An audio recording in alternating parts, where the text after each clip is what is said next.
Vamos a conversar con el doctor Renan Rafo Muñoz. Hace mucho tiempo que no los vemos al doctor. Doctor, ¿cómo se encuentra usted? Qué gusto de verlo. Buenas tardes. Buenas tardes. Para mí también es un gusto. Aquí en Ica. Qué bueno, doctor. Con ustedes. Es inevitable conversar con usted el tema de la coyuntura. ¿Sigue siendo usted militante de izquierda? Al menos si es que no fuera partidariamente, pero mantiene la ideología de izquierda. Esa es la, creo, tradición que hemos conocido. Lo soy permanentemente y sigo militando en mi partido. Y bueno, he sido de la dirección durante muchos años y ahora estoy aquí por la pandemia, pero siempre en contacto con la organización. Doctor, le preguntaba esto porque, bueno, se supone que estamos siendo gobernados por un partido de izquierda. Siendo así, es imprescindible preguntarle a usted si que las cosas se están manejando dentro de ese orden en estos momentos ante una crisis política que se vive en el país. ¿Cuál es su opinión? No hay posibilidades en este momento de llevar adelante un programa de izquierda.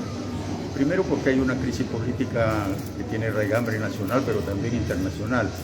Y en segundo lugar, porque no tenemos una mayoría en el Congreso y además de eso porque el presidente Castillo no ha salido elegido por un partido de izquierda, sino por un conglomerado de fuerzas y finalmente se han desintegrado y en este momento no hay, digamos, una organización que tenga la capacidad de articular, digamos.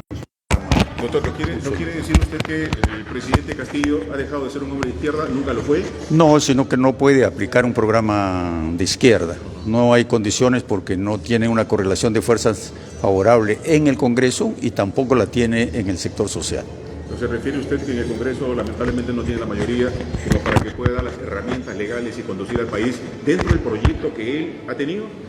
Efectivamente, no tiene mayoría política en el Congreso, pero además de eso, existe un desequilibrio de poderes. En este momento se ha puesto de manifiesto totalmente el agotamiento de la Constitución de 1993, en la que se eliminó la bicameralidad. Yo fui congresista cuando había bicameralidad, yo fui diputado y en ese momento teníamos una Cámara de Senadores compuesta por 60 personalidades muy importantes con una gran experiencia política y esa Cámara servía de equilibrio, entonces había un control mutuo entre la Cámara de Diputados y la Cámara de Senadores, que no existe en este momento, y a raíz de eso es que no hay liderazgo, no hay un solo liderazgo, y lo que existe en este momento en el Congreso es una mayoría variopinta que no tiene una sola propuesta, tiene diversas propuestas, que van desde la ultraderecha hasta posiciones, digamos, de centro, como es por ejemplo el caso del partido Morado u otras fuerzas junto por el Perú, etcétera, que no son propiamente fuerzas de izquierda. Lamentablemente hay una dispersión, por lo que entendemos. Hay una dispersión, pero además, junto a esa dispersión, hay una crisis de institucionalidad. Las fuerzas que representan tanto al Congreso como al Poder Judicial, al Ministerio Público, a la Defensoría del Pueblo, no mantienen una posición de equilibrio y de conducción del país, sino en este momento hay una confrontación que evita que se pueda llevar adelante un programa cualquiera, que sea un mínimo programa de cambio. Doctor, usted lo ha dicho, entonces frente a esta crisis hay quienes plantean diversas teorías o medidas de solución ante esta situación crítica del país. Adelanto elecciones, vacancia del presidente, el cambio de la constitución política, que se vayan todos. ¿Cuál cree usted que debería ser la solución? Mire, yo creo que en este momento hay que hacer cambios primero y para eso se necesita un pacto social al estilo de lo que se produjo, por ejemplo, en España después de la dictadura de Franco.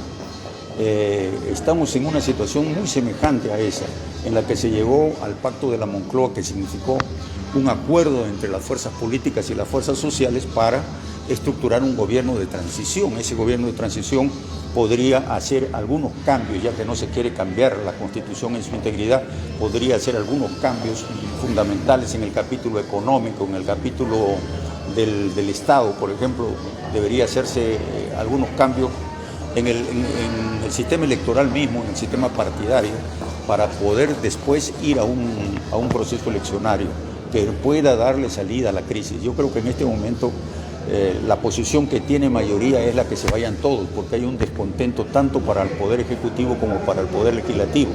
Pero la gente no está dispuesta a salir a las calles para exigir que se vayan todos porque no ve una alternativa de cambio hacia adelante y volveríamos nuevamente a una situación muy crítica que no resolvería la situación que estamos viviendo. Claro, doctor, a propósito, se van todos, hacemos algunas enmiendas al sistema electoral, a la constitución política del Estado, pero no tenemos mucho para escoger, porque lo que se viene lamentablemente han sido los propios protagonistas de las candidaturas que nos han heredado Pedro Castillo, Keiko Fujimori, y seguimos hablando. Exactamente, no tenemos mucho que hacer porque los partidos están en crisis, desde la izquierda hasta la derecha. Ustedes ven, tanto los partidos de derecha se han atomizado, etcétera, y los partidos de izquierda en este momento siguen fraccionados, siguen fracturados, no se logra articular, digamos, una posición.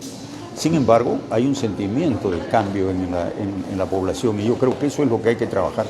Yo creo que estas elecciones regionales y municipales nos han dado un derrotero y nos han mostrado que el pueblo quiere una nueva partidocracia en el país. Y esa partidocracia tiene que partir de los movimientos regionales. Nosotros hemos participado en un movimiento regional aquí en Ica y yo creo que se logró articular en una forma consensuada un programa que recogía, digamos, intereses no solamente de ese movimiento, sino recogía intereses del pueblo de Ica. Yo creo, por ejemplo, que en este momento el nuevo gobierno municipal aquí en Ica tiene grandes desafíos y grandes posibilidades también para desarrollarse. A propósito, doctor, y permítame concluir con eso, ¿qué espera del gobierno regional del señor Jorge Hurtado Herrera? Bueno, yo creo que hay que ver cuál es el equipo que va a colocar. No tengo muchas expectativas, no tengo muchas esperanzas, porque es un agrupamiento muy heterogéneo y donde no hay personalidades, digamos, que tengan una capacidad de analizar la problemática de la región y plantear un programa realmente de cambios estructurales. Yo he insistido en este proceso electoral, acompañando a mi esposa, he insistido en que ella debería empezar por replantear un cambio total en el plan de desarrollo urbanístico de Ica.